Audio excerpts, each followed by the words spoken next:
Baghdad میں ایک بزرگ تھے تو درزیوں کا کام کرتے تھے. اللہ کے نبی حضرت ادریس علیہ السلام بھی درزیوں کا کام کرتے تھے.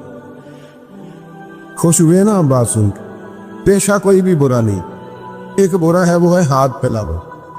اس کے علاوہ کوئی پیشہ برا یہ برا نہیں، یہ ہاتھ پھیلانا برا ہے. حضرت شیخ محمد بن حسن کہتے ہیں کہ وہ بزرگ جو تھے نا، امام غزالی نے لکھا ہے، وہ درزیوں کا کام کرتے تھے تو اس زمانے میں نا کھوٹا سکہ بھی کبھی کبھی آ جاتا تھا. کھوٹا سکہ پرانے لوگوں کو تو پتہ ہوگا، چلو نوجوانوں کو بتا دیتا ہوں. چاندی کے سکے ہوتے تھے تو اوپر سے جب وہ گھس جاتا تھا نا نمبر، تو اس کو کہتے تھے اب کھوٹا ہو گیا. کیوں جی بزرگوں ایسے ہی ہے. وہ گھس جاتا تھا تو کہتے تھے سکہ، وہ چلتا نہیں تھا کہیں بھی. تو وہ بابا جی کی دکان مشہور ہو گئی تھی کہ وہاں کھوٹے سکے بھی چل جاتے. لوگ دے آتے تھے کھوٹے سکے، بہت سارے لوگ دے دیتے، بابا جی چپ کر کے قبول کر لیتے. مشہور ہو گیا، جو بھی جاتا کھوٹے سکے دے آتا، بابا جی قبول کر لیتے. پھر شام کو نہ گھوڑے پہ بیٹھ کے جاتے اور دریا میں بہا. ایک دن کچھ بندے کھوٹے سکے لے کے آ گئے تو بابا جی ابھی مصلے پہ تھے، نماز پڑھ رہے تھے. تو بیٹے نے کپڑے دیے تو کھوٹے سکے وصول کی. تو وہ کھوٹے سکے دینے والا شخص کھوٹے سکے دے رہا تھا تو وہ بچہ کہنے لگا تم نے بڑی عرصہ بیوقوف بنایا میرے ابا کو، کھوٹے سکے دے لے جاؤ. کہنے لگا تمہیں واقعی نہیں پتہ چلتا کھوٹے ہیں؟ کہا ابا جی کا نہیں مجھے پتا، پر مجھے تو پتہ ہے نا. اور میرا ابا شام کو کھول کے دیکھتا ہے تو پھر جو کھوٹے کھوٹے ہوتے ہیں انہیں دریا میں بہا کے آتا ہے. لے جاؤ اپنے. اتنی دیر میں بزرگ نماز سے فارغ ہوئے، کہنے لگے نہیں نہیں بیٹے رکھ لے، کھوٹے ہی رکھ لے. سننا بات. کہا جناب کیوں؟ فرمانے لگے میں کھوٹے اس لیے رکھ لیتا ہوں کہ لوگوں نے پیسوں میں ملا کے دوسروں کو بھی تو دینے ہیں نا. تو میں چاہتا ہوں چلو باقی لوگ نقصان سے بچ جائیں، ہمارا تو گزارا ہو ہی رہا ہے. باقی لوگ نقصان سے بچ جائیں. اور فرمایا پھر میں شام کو جا کے دریا میں ڈال کے آتا ہوں کہ کہیں میری اولاد بھی ان کو آگے نہ چلا دے. میں چاہتا ہوں کہ اور لوگ اس کام سے بچ جائے. درویش کہتے ہیں کہ جب اس بابے کا آخری وقت آیا نا تو جو اس نے جملہ کہا میرا کلیجہ پھٹ گیا. آخری وقت جو اس نے دعا مانگی تو فرماتے ہیں میرے اندر وجد اور کیف کی صورت پیدا ہو گئی.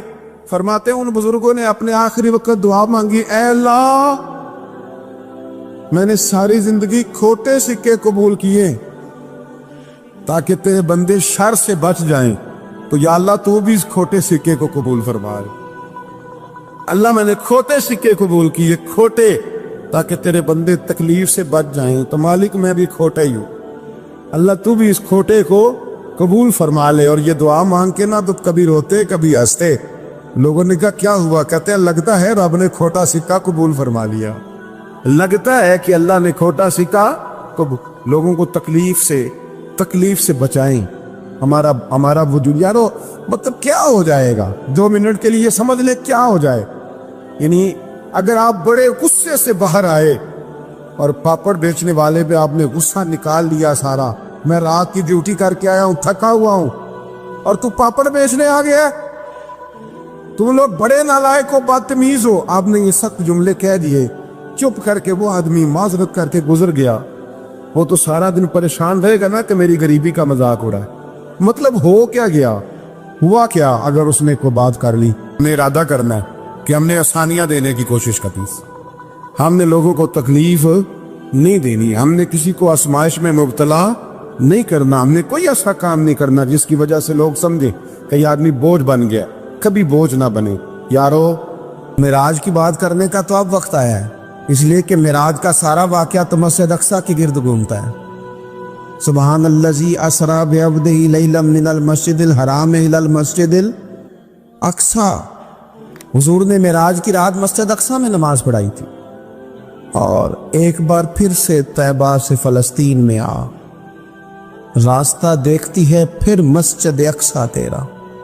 ایک بار حضور گئے تھے مکے سے مسجد اقصیٰ، اور پھر حضور فرماتے ہیں جب میں واپس گیا نا تو کفار نے جو کہ مسجد اقصیٰ دیکھی ہوئی تھی تو مجھ سے پوچھنا شروع کر دیا کہ مسجد اقصیٰ کی کھڑکیاں کتنی ہیں، دروازے کتنے ہیں، پلر کتنے ہیں. جب انہوں نے سوال جواب کیے تو حضور فرماتے ہیں کہ رب کریم نے مسجد اقصیٰ کو اٹھا کے میرے سامنے رکھ دیا. میں دیکھتا جاتا تھا، بتاتا جاتا تھا، کہہ لوں بات کر لوں. ایک دفعہ حضور مکے سے مسجد اقصیٰ آئے اور ایک دفعہ مسجد اقصیٰ میرے نبی کی زیارت کے لیے مکے گئی، حضور کی زیارت کے لیے مکہ شریف گئی۔ او میرے نبی تو صرف کسی چیز کی طرف ایک دفعہ دیکھ لیں تو وہ رحمت کے پھول کھلتے ہیں۔ مسجد اقصی کی طرف منہ کر کے 17 مہینے میرے نبی نے نماز پڑھی ہے۔ مسلمانوں پتہ ہی کوئی نہیں، ہماری خبریں ہی اور ہیں، ہمارا درد ہی اور ہے، ہمیں پتہ ہی نہیں بم کہاں برس رہے ہیں، ہمیں یہ خبر ہی نہیں۔ اور میں اس دور میں تقریریں کر رہا ہوں جہاں سوتوں کو جگانا نہیں پڑتا، جاگتوں کو جگانا پڑتا ہے۔ سیانے لوگوں کو سمجھانا ہمارے ذمہ لگ گیا، کیا کرے؟ اس قوم کو سکھانا پڑتا ہے جسے پتہ سارا ہے، لیکن جان بوجھ کے آنکھیں ہماری بند ہیں۔ یہ مولوی کو بات کرتا تو لوگ کہتے دیکھو مولوی گالی دیتا ہے، لیکن اگر قائد اعظم محمد علی جناح کہے کہ اسرائیل امریکہ کی ناجائز اولاد ہے تو پھر تو تمہیں ہضم کر لینا چاہیے نا، پھر تو لیبرل کو بھی ہضم ہونا چاہیے نا کہ قائد اعظم نے کہا ہے، اور اس ناجائز بچے کو تم نے اتنی طاقتیں دے دی کہ وہ مسلمانوں کے قبلہ اول میں نماز پڑھنے والوں کو بھی نہ بخشے۔ کہاں گئی تمہاری وہ انسانی حقوق کی بڑی بڑی تنظیمیں، کدھر گئی؟ اور میرا پاکستانی میڈیا سے بھی سوال ہے، چند دن پہلے سیالکوٹ میں ایک واقعہ ہوا، ناانصافی ہو گئی جی، ناانصافی ہو گئی جی ایک بی بی کے ساتھ۔ ہر بندے نے شور مچایا، بڑے بڑے طوفان اٹھتے ہیں، کیوں ہوا جی کیوں ہوا؟ تو مسجد اقصی کی توہین ہو گئی تو پھر طوفان کیوں نہیں اٹھا؟ ٹاک شو کیوں نہیں ہوئے؟ بحثیں کیوں نہیں ہوئی؟ میں اس موم بتی مافیا کا کیا کروں؟ ان لبرل لوگوں کا کیا کروں؟ ان کے سپورٹروں ووٹروں کا کیا کروں؟ ان سیاسی جماعتوں کے کارکنوں کو کیا نام دوں کہ جو ان فضول بحثوں میں تو وقت ضائع کرتے ہیں، اور وہ مسجد اقصی جس کے بارے میں میرے نبی پاک صلی اللہ علیہ وسلم سے ایک صحابیہ نے پوچھا تھا، یا رسول اللہ مسجد اقصی میں نماز پڑھنا کتنا کو بہتر ہے باقی نمازوں کے مقابلے میں؟ تو حضور نے فرمایا 1000 گنا بہتر ہے۔ بی بی عرض کرنے لگی، سونیا میں جا تو نہیں سکتی، دل بڑا کرتا ہے۔ حضور نے فرمایا جا نہیں سکتی تو وہاں تیل ہی بھجوا دے، جس میں حاضری لگوانے کی حضور بات کریں جس مسجد میں۔ اور نبی پاک علیہ السلام نے فرمایا خاص کر کے سفر کرنا ہوا تو 3 مسجدوں کے لیے کرنا، ایک مسجد حرام بیت اللہ کے لیے، ایک مسجد نبی کے لیے، اور تیسرا مسجد اقصی کی۔ ایک بات بڑی ضروری ہے، وہ میں نے آپ سے ضرور کرنی ہے۔ ایک آیت ہے قرآن پاک کی سورۃ بقرہ پہلا سپارہ آیت نمبر 120۔ اللہ تعالیٰ نے ایک حد بیان کر دی، فرمایا وَلَن تَرْضَىٰ عَنْكَ الْيَهُودُ وَلَا النَّصَارَىٰ حَتَّىٰ تَتَّبِعَ مِلَّتَهُمْ۔ فرمایا یہ یہودی اور عیسائی تم سے ہرگز راضی نہیں ہوں گے۔ یہ قرآن ہے، اور سادہ ترجمہ تفسیر کی بھی ضرورت نہیں۔ یہ معاہدے کر لیں، محبت کے وعدے کر لیں، یہ تم سے راضی نہیں ہوں گے۔ کب راضی ہوں گے؟ حتی تتبع ملتہم، یہاں تک کہ تم ان کے دین کی پیروی کرنے لگ جاؤ۔ میرا جب پہلی دفعہ پاسپورٹ بنا تو میں نے سارا پڑھا، کتابیں پڑھنے کا شوق تھا شروع سے۔ اس کے ہر صفحے پہ لکھا ہے کہ سوائے اسرائیل کے، یعنی آپ پوری دنیا میں یہ سبز ہلالی پاسپورٹ لے کے جا سکتے ہیں، خبردار اسرائیل آپ یہ پاسپورٹ لے کے نہیں جا سکتے۔ یعنی اتنی نفرت کسی ملک سے کہ اس پر لکھ کے چھاپ دیا ہر صفحے پر کہ یہ پاسپورٹ سوائے اسرائیل کے ہر ملک کے لیے کارآمد ہے۔ میرا سوال ہے عرب کے ان لیڈروں سے جنہوں نے اسرائیل کے ساتھ معاہدہ کیا، مجھے بتاؤ تمہیں فلسطین کی بیٹیاں بھول گئی نا ساری کی ساری؟ تمہیں وہ ماں بھول گئی نا جو مسجد اقصی کے دروازے پہ کھڑی ہو کے چیخیں مارتی تھی اور کہتی تھی کوئی علی کو خبر کرو کہ میری بچیاں قید میں ہیں؟ اور بھول گئی؟ تمہیں وہ بہن بھول گئی نا جس پر شراب کی بوتل انڈیڑتے تھے اسرائیل کے فوجی؟ وہ آپ کو ابھی بھی ویڈیو مل جائے گی، وہ انڈیلتے تھے شراب کی بوتلوں سے، پکڑتے تھے، دست درازی کرتے تھے، اور وہ بیٹی کہتی تھی یا رحمت للعالم۔ بھول گیا تمہیں وہ سارا کچھ؟ تم نے 1 منٹ لگایا اور تم معاہدہ کس سے کروا رہے ہو؟ امریکہ کے صدر سے؟ اتنا ظلم کیا تم نے، اتنا قاتل کے ساتھ معاہدہ؟ کیا سمجھتے ہو فلسطین والوں کا کوئی والی وارث نہیں؟ سنو، میرے رسول کریم صلی اللہ علیہ وسلم نے فرمایا میرا کوئی مالدار امتی دنیا سے چلا جائے، پیسے جائیدادیں چھوڑ کے جائے تو اس کی اولاد میں بانٹ دینا، لیکن اگر اس کے ذمہ قرضہ ہو تو میرے پاس آ جانا، میں اپنے امتی کا قرض ادا کروں گا۔ جس کا کوئی وارث نہیں ہوتا مدینے والا اس کا وارث ہوتا ہے، میں قرض دوں گا اپنے امتی کا۔ کیا سمجھتے ہو فلسطینی لاوارث ہے؟ صبح قیامت نبی پاک تم سے سوال کریں گے، تمہیں اللہ کے حضور حاضری دینی ہے۔ کیوں نہیں صلح کرتا اسرائیل فلسطین کے ساتھ؟ لبنان کے ساتھ دوستی کیوں نہیں کرتا؟ شام سارا کٹ گیا اسرائیل کی وجہ سے۔ رات تمہیں خیال آیا ان کے ساتھ معاہدہ کرنے کا؟ ہمیں سبق پڑھاتے ہو خدا سے ڈرو۔ اور پھر اقبال کہتے ہیں مسلمانوں سے مایوس نہ ہونا، حکمرانوں سے زیادہ امیدیں بھی نہ لگانا۔ وہ جو چھوٹے چھوٹے لوگ نکلے تھے نا صحرا سے، بظاہر غریب تھے، بظاہر ان کے پاس مال نہیں تھا، وہ خالد بن ولید جیسے، وہ سعد بن ابی وقاص جیسے، بظاہر ان کے پاس زیادہ اسلحہ نہیں تھا۔ اقبال کہنے لگے مایوس نہ ہونا، یہ نہیں کہنا بن کچھ نہیں سکتا۔ فرمانے لگے رات میں نے سنا ہے فرشتے آپس میں باتیں کر رہے۔ واہ اقبال، تیرا بھی انداز کتنا نرالا ہے۔ کہنے لگے رات فرشتے آپس میں باتیں کر رہے تھے، میں نے سن لی ہیں۔ بھلا وہ کیا کہہ رہے تھے؟ یہ سارے لوگ نا خالد بن ولید، سعد بن ابی وقاص، یہ صحرا کے رہنے والے، اور اس وقت کی سب سے سپر پاور روما کہلاتی، الٹ پلٹ کے رکھ دی ساری رومی سلطنت۔ تو اقبال کہنے لگے رات فرشتے آپس میں باتیں کر رہے تھے کہ سنا ہے پاکستان کے، ہندوستان کے مسلمان جوان مایوس ہو گئے۔ کہنے لگا نہ مایوس ہونا، نکل کے صحرا سے، جس نے روما کی سلطنت کو الٹ دیا تھا، نکل کے صحرا سے۔ گرمی دیکھو اس شیر کی، ولولہ دیکھو اس مرد کا جو مصور پاکستان ہے، نکل کے صحرا سے جس نے روما کی سلطنت کو الٹ دیا تھا، سنا ہے میں نے یہ قدسیوں سے، وہ شیر پھر ہوشیار ہوگا۔ وہ کل باتیں کر رہے تھے کہ بہت سارے ان میں سے پھر جاگ گئے اور بڑی جلدی وہ بلاک بنائیں گے۔ سنا ہے میں نے یہ قدسیوں سے کہ وہ شیر پھر ہوشیار ہوگا، وہ آئے گا میدان میں، نکلے گا۔ لوگ بیچارے عقیدتوں اور محبتوں کا خراج دیتے رہیں گے، لیکن وہ حصل ما فی الصدور، جب قیامت میں پردہ کھلے گا، وہ قیامت میں پردہ کھلے گا۔ میں نے کہا تھا کچھ جمعے پہلے، پھر بات دہراتا ہوں، ایک درویش شخص ہیں، وہ کہتے ہیں میں زندگی میں کبھی نہیں کام پا، پر ایک طوائف مجھ پہ راشا طاری کر گئی۔ طوائف کہتے ہیں میں نے جبہ کبہ پہنا تھا، طوائف میرے پاس سے گزر رہی تھی، تو میں نے اس کو کہا کہ بچے باز آ جا، اللہ اللہ کیا کر، چھوڑ دے۔ تو اس نے نقاب آگے کر لیا، کہنے لگی بابا میں تو آپ کی بات پر عمل کروں گی، پر ایک جملہ کہنے کی اجازت ہے؟ تو میں نے کہا بیٹی کہہ لو۔ تو کہنے لگی بابا میں تو جو نظر آ رہی ہوں نا وہی ہوں، جو نظر آتی ہوں وہی کہلاتی ہوں، تو بتا تو جو کہلاتا ہے وہ جو نظر آتا ہے وہی کہلاتا ہے کہ کچھ اور بھی ہے؟ تو کہلاتا کچھ ہے اور بنا ہوا ہے کچھ اور، تو بھی دیکھ کے تو وہی ہے جو تو کہلاتا ہے۔ کیا حساب نہیں دینا لوگوں نے؟ باہر نہیں آئیں گی یہ ساری چیزیں؟ اتنا بڑا دھوکہ، اور کوئی چیز نہیں ملی استعمال کرنے کو۔ جب الیکشن آیا تو اسلام زندہ باد، جب الیکشن آیا تو اسلام زندہ باد، اور اس کے نام پہ ووٹ اور اس کے نام پہ سارا کچھ۔ اور جب تھوڑا سا اللہ تعالیٰ خیر فرمائے حالات بدل گئے، 2-3 سیٹیں مل گئیں، تو پھر کسی بھی حکومت کے پاس جا کے 2 وزارتیں لے لی۔ میرے پاس بھی لوگ آتے رہتے ہیں، ہماری قوم کو سب کو سیاستدان بنا دیا گیا ہے۔ اس طرح سیاستدان کا کوئی پتہ نہیں نا کس پارٹی کا ہے، اس طرح عوام کا بھی اب یہ سارا نفاق ان لوگوں نے برپا کیا، یہ ان لوگوں نے لوگوں میں بات اچھالی ہے۔ لوگ بھی اس کو بھی کہہ دیتے ہیں تیرے ساتھ ہیں، اس کو بھی کہہ دیتے ہیں۔ کیا کریں، ان کے شر سے بچنے کے لیے ایسا کرتے، ورنہ شر پھیلاتے ہیں۔ ایک صاحب میرے پاس آ گئے، اب جب آپ کے پاس کوئی شخص آتا ہے تو آپ دروازہ تھوڑی بند کر سکتے ہیں۔ آ گئے ملنے کے لیے، انہوں نے آ کے نہ موبائل نکالا، کہنے لگے 100 سے زیادہ تقریریں ہیں آپ کی تقریر سنے بغیر میں سوتا نہیں، آئے سیاسی مقصد کے لیے، میں آپ کی تقریر سنتا ہوں۔ میں نے کہا اللہ آپ کو جزائے خیر دے، مجھے تو پوری دنیا سے لوگ کہتے ہیں تقریر سنتا ہوں، چلے مہربانی ہے، مجھے تب فائدہ جب کوئی تقریر سن کے اثر بھی کرے، تو چلے خیر آپ کہہ رہے تو اچھی بات ہے۔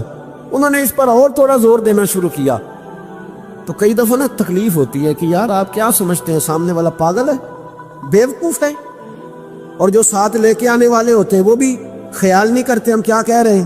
آپ پاگل سمجھ رہے ہیں سامنے والے کو کہ آپ جھوٹی تعریف کریں گے سامنے والا مان جائے گا؟ ڈرنا چاہیے اللہ تعالیٰ سے۔ یہ بڑی تقریر، آپ وہ جو آپ نے ایک موقع پہ کہا تھا، میں نے اسے کہا، میں نے کہا صاحب آپ نے 10 دفعہ کہا ہے تو میں نے سن لیا ہے، لیکن مجھے 1% بھی خوشی نہیں کہ آپ مجھے سنتے۔ یہ کام آپ الیکشن کے بعد آ کے میرے ساتھ کرتے تو مجھے بڑی خوشی ہوتی، مجھے تسلی ہوتی کہ آپ واقعی مجھے سنتے ہیں۔ یہ کیا بات ہوئی؟ پتہ نہیں اب آپ کس کس کو جا کے یہ کہیں گے، کس کس کے ساتھ آپ یہ زاویہ نگاہ لگائیں گے، جو تجھے دیکھ کے پھر کسی اور کو بھی دیکھے، جو تجھے دیکھ کے پھر کسی اور کو بھی دیکھے۔ تماشائی ہے وہ، طالب دیدار نہیں۔ تو میں نے کہا آپ تماشائی بن کے نہ آئے، مہربانی فرمائیں، جائیں کہیں اور جا کے۔ کیا سمجھا لوگوں نے؟ جس طرح کا آپ موڈ آئے گا، جس کے ساتھ آپ جائیں گے۔ اب تو اتنا ماحول عجیب ہو گیا، پہلے کو کسی بزرگ سے ملتا تھا نا، کسی کو نیک سمجھ کے تو کہتا تھا حضرت میرے لیے دعا کرنا، اب کو ملتا ہے تو کہتا ہے حضرت جی اونا ویکھیا جے تہاڈی سیلفی لینی ہے۔ یہ کون سا دین؟ آپ مذہب کے نام پہ بھی وہی ملمہ سازی، وہی بناوٹ۔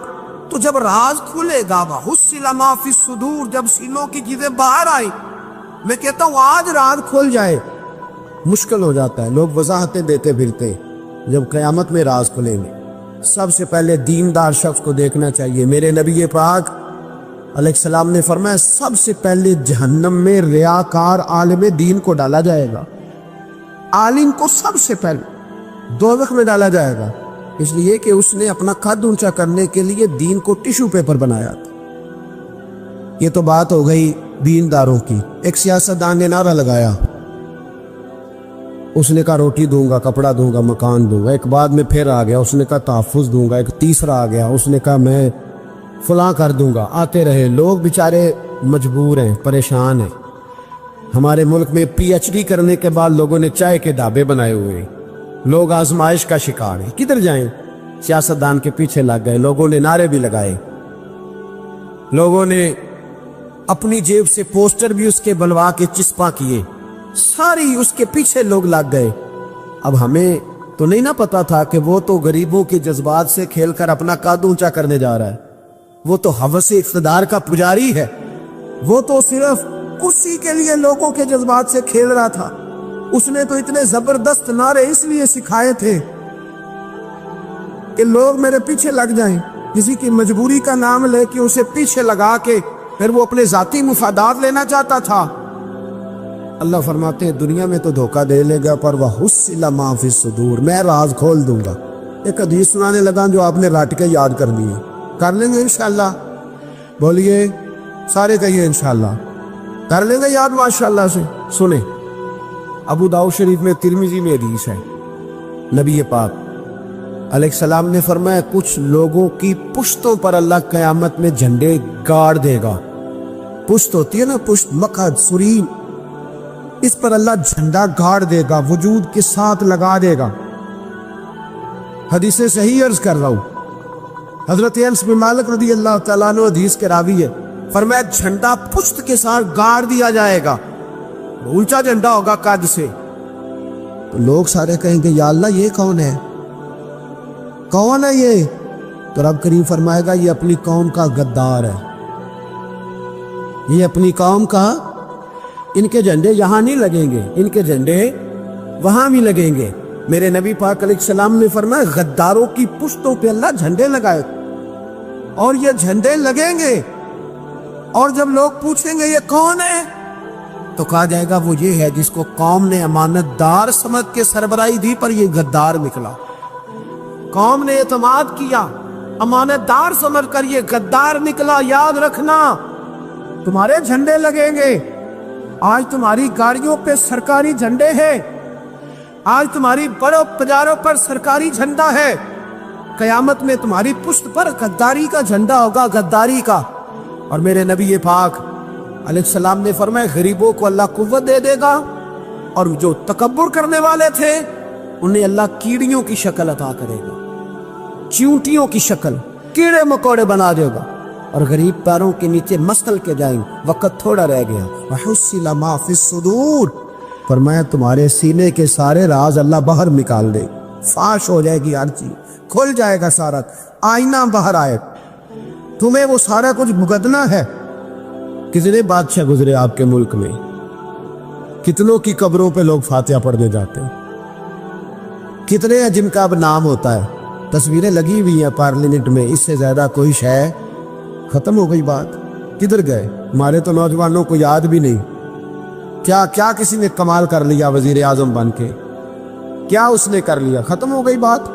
خدا را جو آپ ہیں آپ وہی بیان کریں، دھوکہ نہ دیں، ورنہ یہ رات جب کھلے گا، میرے نبی پاک علیہ السلام نے فرمایا بہت بڑا تاجر قیامت میں اللہ کی بارگاہ میں کھڑا کیا جائے، اللہ اس کے بچوں کو بھی بلائے گا، کہے گا تمہیں پتہ ہے تمہارا مال حرام ہے، ناجائز ہے، تمہارے باپ نے دھوکے سے کمایا ہے، تو نبی پاک علیہ السلام نے فرمایا، امام سیوطی نے حدیث لکھی ہے، نبی پاک فرمانے لگے وہ اولاد اپنے باپ پہ مقدمہ کر دے گی، وہ جن کو دیا گیا نا کہ وہ والا پلاٹ بھی تیرا، وہ والا بھی تیرا، وہ والا بھی، وہ مقدمہ کر دے. وہ کہیں گے اے اللہ ہم نے اسے کہا تھا ہمیں ناجائز مال دے، اس سے پوچھ اس نے کیوں کمایا. میرے مصطفیٰ کریم علیہ السلام فرماتے ہیں احد پہاڑ کے برابر اس کی نیکیاں ہوں گی، لیکن جرم یہ ہوگا کہ کمائی حرام تھی، تو اللہ کریم ان بچوں کے مقدمے کی وجہ سے باپ کو جہنم میں داخل کر دے گا. یہاں وہ سخی بھی بن کے گیا ہے، یہاں وہ کہتا وہ کہانیاں سنایا کرتا تھا کہ میں بڑی محنت سے آگے گیا ہوں. وَحُصِّلَ مَا فِي الصُّدُورِ، میں تمہارے سینوں کی چھپی چیزیں راز کھول دوں، راز فاش ہو، تمہیں ہر چیز دیکھنی پڑے گی. میرے رسول پاک علیہ السلام کی ایک حدیث بڑی انفرادی ابن حجر نے لکھی، میں تو اس حدیث کو پڑھ کے میں نے کتاب بند کر دی. میں نے کہا اللہ انہیں معاف کرے. نبی پاک علیہ السلام نے فرمایا جس کو امین بنایا گیا اور اس نے خیانت کی، وہ کسی جگہ کا بھی امین تھا، وہ ممبر رسول کا امین تھا یا ڈاکٹر کی کرسی کا، وہ کسی سکول کے ادارے کا امین تھا یا حکومت میں کسی عہدے پہ جسے امین بنایا گیا. توجہ ہے میری بات پر؟ جسے امین بنایا گیا اس نے خیانت کی، تو اس نے جس چیز کی خیانت کی ہوگی وہ چیز قیامت کے دن اس کی گردن کے ساتھ لٹکی ہوئی ہوگی، گردن کے ساتھ. محبوب فرمانے لگے ایک شخص آئے گا اس کی گردن پر اونٹ بیٹھا ہوگا،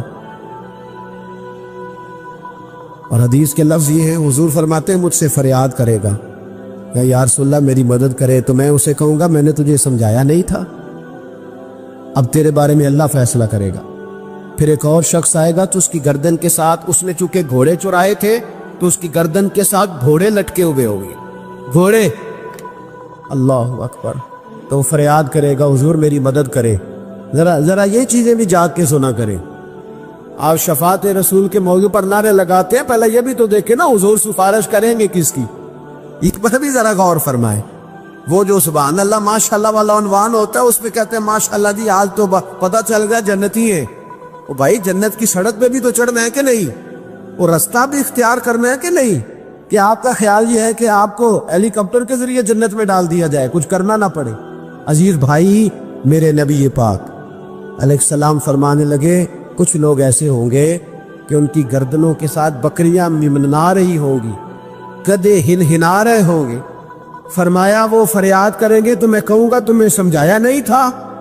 اور پھر حضور فرماتے ایک شخص آئے گا جس کی گردن کے ساتھ اژدہا بندھا ہوگا، اس کے منہ کو ڈسے گا، تو وہ کہے گا اسے پیچھے ہٹاؤ، اور پھر اس سے کہے گا اژدہے سے تو ہے کون؟ تو وہ کہے گا میں تیرا وہی مال ہوں جسے تجوری میں سنبھال کے رکھتا تھا، آج میں تیری گردن سے لپٹ گیا ہوں تو کہہ رہا ہے پیچھے ہٹ جا. بھائی راز کھلے گا، آپ یقین کریں اچھے لوگوں کے جب راز کھلیں گے قیامت میں تو موج لگ جائے گی. راز صرف بروں کے نہیں کھلیں گے، اچھے لوگوں کے بھی راز ہے. توجہ ہے میری بات پر؟ حضرت اویس کرنی بھی آئیں گے جو ساری زندگی راز میں رہے. تو میرے نبی پاک فرماتے اس شخص نے مکان نہیں بنایا، گھر نہیں بنایا، لیکن جناب اویس کرنی جب جنت میں داخل ہوں گے تو اللہ 70,000 فرشتوں کا جلوس انہیں عطا فرمائے گا. اللہ انہیں 70,000 فرشتوں کا جلوس دے گا. اس جلوس میں وہ جنت میں جائیں گے، ان لوگوں کو اللہ شانے دے گا اور میں راز کھلے گا. راز قیامت کے دن کچھ لوگ ان کے چہرے 14ویں کے چاند کی طرح چمکیں گے اور انبیاء اور علماء ان کو دیکھ کر رشک کریں گے کون ہے؟ میرے مصطفیٰ کریم علیہ السلام فرماتے ہیں رب کریم فرمائے گا یہ میرے محبوب کی امت کے وہ نیک لوگ ہیں جس سے بھی محبت کرتے تھے اللہ کی رضا کے لیے کرتے تھے، اور جس سے بھی انہوں نے زندگی میں دشمنی رکھی صرف ہے اللہ کی رضا کے لیے. اب یہ اللہ کی رضا والا معاملہ کہاں تھا؟ ان کے سینے کے اندر. اس کی جزا انہیں قیامت میں ملے گی. کچھ لوگوں کا راز کھلے گا، انہیں بڑا لطف آئے گا. جوانوں سادہ زندگی آسان ہوتی ہے، یہ جو زیب و زینت والی زندگی ہے یہ مشکل بڑی ہے.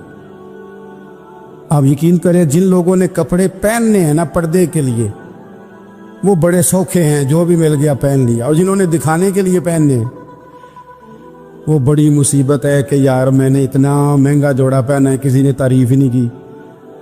کوئی تعریف کر دے تو پھر کہتے ہیں دیکھا نا آنکھیں چندھیا گئی نا دیکھ کے، اور نہ کرے تو کہتے ہیں جال ہی گیا ہے پورا. ایک جملہ نہیں بول سکا، چونکہ مزاج ہے نا.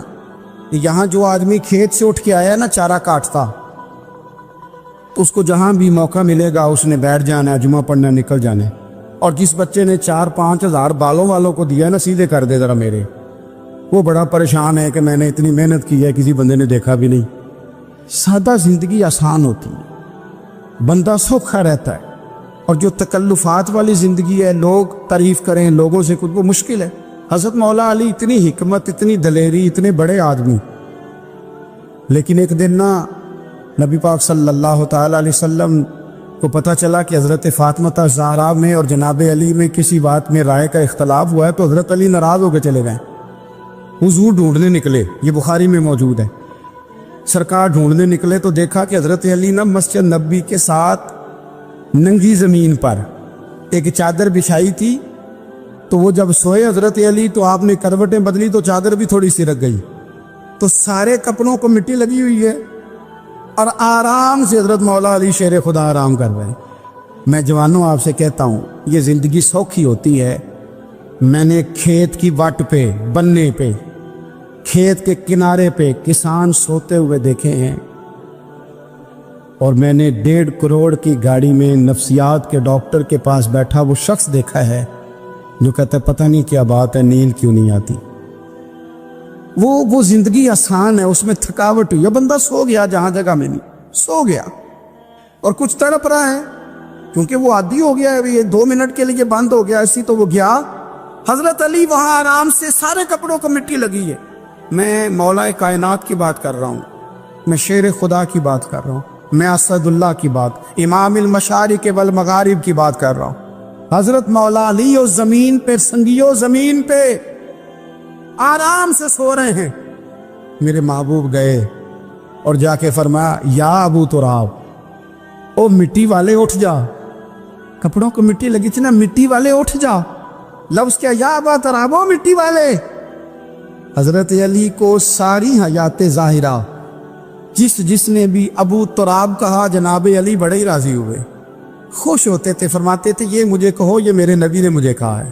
اور مٹی والے اٹھ جا. آپ کی زندگی کی جو سادگی ہے، میں آپ سے عرض کروں ہمارے تکلفات ہمارے اپنوں کو بڑا پریشان کرتے. ایک داماد وہ ہوتا ہے جو جہاں بٹھاؤ بیٹھ گیا، تو بوڑھا سسر بھی سکون میں ہے، ساس بھی آرام. اور ایک وہ ہے کہ جو ہر بات میں بگڑتا ہے کہ یہ چادر میرے شایان شان تھی جو بچھائی ہے، پتہ نہیں ہے میں کون صاحب ہوتا ہوں، تم نے میری مرضی کے مطابق فلانا کام نہیں کیا. آپ یقین کریں سسر بیچارہ ادھار پکڑتا پھرتا ہے کہ داماد صاحب آ رہے، ہر بات میں رٹا، ہر بات میں جھگڑا. میرے پاس سنگی دور دراز سے آتے ہیں تو میں دیکھتا ہوں کہ اپنا لہجہ ہے. تو کچھ لوگ اتنے میٹھے، اتنے پیار والے آتے ہیں کہ یوں محسوس ہوتا ہے کہ جیسے ان کے لیے آپ کو کوئی تکلف کرنے کی ضرورت نہیں. اور کچھ ایسے ہیں کہ آپ کو سرانے کھڑے ہونا پڑتا ہے کہ جناب کی چائے جلدی لے آئیں. مزاج نازنی پہ بعض چیزیں گراں گزرتی. تو بھائی جب آپ سادہ اور آسان ہو جاتے ہیں تو آپ دوسروں کے لیے بھی دشواری کم پیدا کرتے ہیں. حضرت علی شیر خدا کہتے ہیں بھوک لگ گئی تھی، بھوک بڑی لگ گئی اور حالات غربت کے تھے، آزمائش تھی. تو فرماتے ہیں کہ میں نے سوچا مزدوری نہ کر لیں. ہم کیا کرتے ہیں، جو زیادہ غریب ہے وہ مانگ لیتا ہے، جو درمیانے طبقہ ہے کا وہ ادھار لے لیتا ہے. حضرت مولا علی نے کیا فرمایا مزدوری نہ کر لیں چونکہ حالات کچھ اور تھے. حضرت مولا کائنات شیر خدا کرم اللہ تعالیٰ وجہ الکریم فرماتے ہیں یہ سادگی دیکھیں. آپ فرماتے ہیں میں مزدوری ڈھونڈنے نکلا. کیوں نہیں ملتی ہمارے جوانوں کو مزدوری، کیوں کہانیاں سناتے ہیں. حضرت علی کہتے ہیں میں ڈھونڈنے نکلا. ایک عورت کو میں نے دیکھا کہ اس نے کچھ مٹی نکال کے رکھی ہوئی ہے تو اسے تر کرنا چاہتی ہے. پرانے زمانے میں مٹی میں پانی ڈال کے اسی سے لوگ کام لیتے تھے، اسی سے دیواریں بن جاتی تھی. ہم گھارا کہتے ہیں اپنی زبان میں.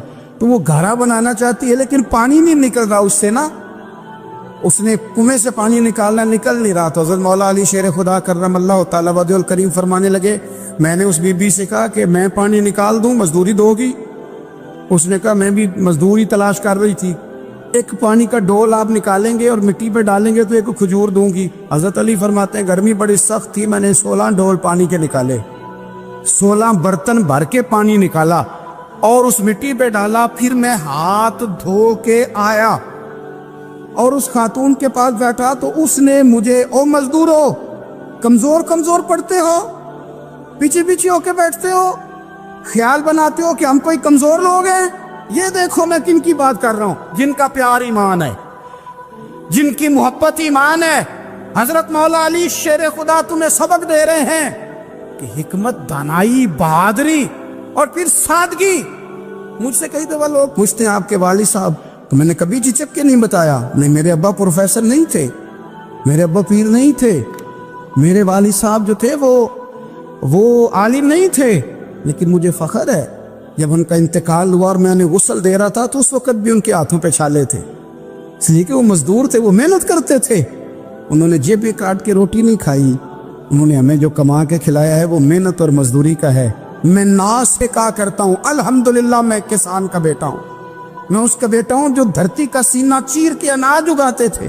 اور میں نے دیکھا ہے کہ جب بڑولے میں میری اماں گندم بھرنے لگتی تو میرے والد صاحب فرماتے تیاں آنیاں دا حصہ بھی کٹ لیں، غریباں دا بھی کٹ لیں، فلاں دا بھی، کہ فلاں آدمی دی گندم عید کی تھوڑی ہوئی ہے، وہ 2 بوریاں ادھر بھی بھیجنی ہے۔ تو وہ جو غریبی کی سخاوت تھی اور وہ جو سادگی کی سخاوت تھی، اس کے اندر جو رانائی تھی اور اس کے اندر جو جذبہ اور شوق تھا، مزدور کا بیٹا پیچھے پیچھے جاتا ہے اور وہ گھبرا کے زندگی گزارتا ہے، تمہیں تو سر اٹھا کے جینا چاہیے۔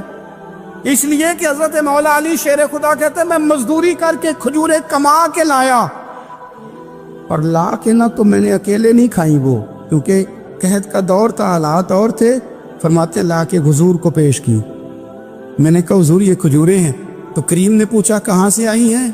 میں نے عرض کی حضور بھوک بڑی لگ رہی تھی تو مزدوری کے لیے نکلا، تو ایک عورت نے اپنے مٹی کو پانی لگانا تھا تو میں نے محنت کر کے یہ 16 کھجوریں کھائی ہیں۔ تو کہتے ہیں حضور زمین پہ بیٹھے تھے، مجھے بھی ساتھ بٹھا لیا، کھجوریں ہم نے وہاں رکھ لی، بڑے شوق سے میٹھی میٹھی باتیں بھی ہونے لگی۔ یہ تو جو لوگ روز کھاتے ہیں نا گوشت، وہ تو نخرے کرتے ہیں، کہتے ہیں وہ جناب یہ چیز مجھے ہضم نہیں ہوتی، کولیسٹرول ہے فلان، پیچھے لے جاؤ پیچھے۔ لیکن کبھی آپ دوپہر کو مزدور کو روٹی کھاتے دیکھیں، اور جس طرح ہاتھ دھوتا ہے اور پونے کو اچار لگ جاتا ہے سارا جو وہ باندھ کے لایا ہوتا ہے، اور لیکن جب وہ کھا کے کھانا اچار کے ساتھ آسمان کی طرف دیکھتا ہے، لفظوں میں نہیں، کیونکہ لفظ تاثیر سے بنتے ہیں، تلفظ سے نہیں، اہل دل آج بھی ہیں اہل زبان سے آگے، وہ جو لہجے سے رب کا شکر ادا کرتا ہے تو اس کی آنکھوں کی روشنی بتاتی ہے کہ جو اس نے کھایا ہے اس نے رب کا شکر بھی صحیح کر کے ادا کیا ہے، پھر اٹھ کے کام۔ تو حضرت مولا علی شیر خدا کہتے حضور نے مجھے وہیں بٹھا لیا اور رغبت سے کھجوریں کھانے لگے۔ ایسا کوئی محبوب کہیں ہوگا نہ کہیں ہے، دیکھو بیٹھا ہے چٹائی پہ مگر عرش نشی ہے، اور ملتا نہیں کونین کو کیا کیا تیرے در سے، ایک لفظ نہیں ہے جو تیرے لب پہ نہیں ہے۔ اپنی زندگی میں یہ 3 باتیں اپنائیں، ایک تو حکمت کے ساتھ دانائی، مزاج جارحانہ نہ بنائیں، جارحانہ مزاج سے کچھ بیوقوفوں کو تو متاثر کیا جا سکتا ہے، فہم و فراست والے لوگوں کو متاثر نہیں کیا جا سکتا۔ جارحانہ مزاج نہیں، حکمت والا، دانائی والا، معاملہ فہمی والا مزاج بنا۔ اور دوسرا، کمزور نہیں پڑے زندگی میں، اپنے آپ کو خود حوصلہ دیں، اپنے آپ حوصلے میں ہوں گے تو آپ کے ارد گرد لوگ تسلی میں ہوں، آپ اپنے مزاج میں دلیری لائیں۔ اور تیسری بات، زندگی کو سادہ کریں، یہ سادہ ہوگی آپ کے لیے، آپ کے گھر والوں کے لیے، سب کے لیے آسانی ہو۔ جو آدمی گھر جاتا ہے اور مصیبت کھڑی کر دیتا ہے نا میں آ گیا ہوں، تو اس کے گھر والے بھی بڑے پریشان ہیں، اس کے بچے یہ دعا نہیں کرتے ابا جی گھر آئیں، بلکہ یہ دعا کرتے ہیں کہ یہ آئے ہیں تو اللہ جانے کب جائیں گے۔ حضور کو مکہ بھی بڑا ہی پیارا ہے، اس شہر سے بھی رسول کائنات کو بڑی ہی محبت، لیکن پتہ ہے مسلمانوں کو مدینے سے اتنا پیار کیوں ہے؟ یہ محبت ذاتی نہیں، یہ بھی خدائی ہے، یہ نہ اللہ کی دی ہوئی، مالک کی عطا ہے۔ حضور نے دعا فرمائی مدینے کی محبت کے لیے، نبی پاک نے، جو ہمارے سینے مچلتے ہیں، دل تڑپتے، ہماری اولادیں روتی ہیں، ہم سب کچھ قربان کر کے بھی اس شہر نور میں جانا چاہتے، تو یہ خدائی فیصلہ ہے، اللہ کی پیدا کی ہوئی محبت ہے۔ حضرت سیدہ عائشہ صدیقہ رضی اللہ تعالیٰ عنہ فرماتی ہیں، بخاری مسلم میں موجود ہے، فرماتی ہیں جب رسول پاک صلی اللہ علیہ وسلم مدینہ تشریف لائے تو حضرت ابو بکر صدیق رضی اللہ تعالیٰ عنہ اور حضرت بلال حبشی رضی اللہ تعالیٰ عنہ کو نا بخار ہو گیا۔ تو فرماتی ہیں چونکہ دونوں کو بخار تھا تو ایک روایت میں تو یوں بھی ہے کہ حضرت بلال نا مکے کے فراق میں شعر بھی پڑھتے تھے۔ انسان اپنے علاقے سے پیار کرتا ہے نا تو مکہ مکرمہ کے فراق میں، جدائی میں اشعار بھی کہتے تھے۔ حضرت عائشہ صدیقہ رضی اللہ تعالیٰ عنہ کہتی ہیں ان دونوں کا بخار کا حال مجھے معلوم ہوا تو میں حضور کی بارگاہ میں گئی۔ میں نے عرض کی یا رسول اللہ صلی اللہ تعالیٰ علیہ وسلم، جناب صدیق اکبر کو بھی بخار ہے، سیدنا بلال حبشی کو بھی۔ میرے دوستو چاہیے تو یہ نا کہ بیماری کی اطلاع ملے تو شفا کی دعا ہو، پر کریم محبوب دلوں کے حال جانتے ہیں نا۔ حضور نے کیا دعا فرمائی، کہا اے اللہ جس طرح ہمیں مکے سے محبت تھی نا اسی طرح ہمیں مدینے کی محبت دے دے، بلکہ ہمارے دلوں میں مدینے کی محبت مکے سے بھی زیادہ فرما دے۔ یہ دعا حضور نے مانگی تو مومنوں کے دلوں میں پیار ہے مدینے کا، یہ نبی پاک نے مانگا اللہ سے، دلوں میں پیار ہے، دل کھچے چلے جاتے ہیں جنہوں ویک کے ٹھر دیاں اکھیاں نے، جنہوں ویک کے ٹھر دا سینہ ہے، ربا تیری ساری خدائی ہے پر ایک کی تے شہر مدینہ ہے، ربا تیری ساری خدائی چ ایک کی تے شہر مدینہ ہے، تیری ساری خدائی چ ایک کی تے شہر، جنہوں ویک کے ٹھر دیاں اکھیاں نے، جنہوں ویک کے ٹھر دا سینہ ہے، ربا تیری ساری خدائی ایک کی تے شہر مدینہ ہے۔ رسول پاک صلی اللہ علیہ وسلم نے دعا فرمائی اللہ ہمارے دلوں میں مدینے کی محبت پیدا فرما دے، اور پھر فرمائے اے اللہ مدینے کو صحت مند شہر بنا دے، اور فرمائے اس بخار کو نا یہاں سے منتقل کر دے، جوفا کی طرف بھیج دے، اس بخار کو نکال دے، اس کو صحت مند۔ یہ کچھ دن پہلے نا عالمی ادارہ صحت نے رپورٹ جاری کی، یہ عالمی ادارہ صحت نے دنیا کے سارے شہروں میں صحت کے لحاظ سے سب سے زیادہ بہترین شہر رسول ہے، مدینہ منورہ ہے، مدینہ منورہ ہے۔ ہم عالمی ادارہ صحت والوں سے کہتے ہیں تم رپورٹ نہ بھی نہ جاری کرتے، تم نے تو آج رپورٹ جاری کی ہے نا، تو یہ رپورٹ تو فرشتوں نے پہلے بنا دی تھی، اس لیے کہ حضور نے دعا کی تھی اللہ مدینے کو صحت والا شہر بنا دے۔ وہاں تو بڑے بڑے بیمار جا کے ٹھیک ہو جاتے، بڑے بڑے کمزور جا کے تندرست ہو جاتے، بڑے بڑے بوڑھے جا کے لگتا ہے توانا ہو گئے۔ وہ تو شہر ہے، کیا باتیں ہیں اس شہر کی۔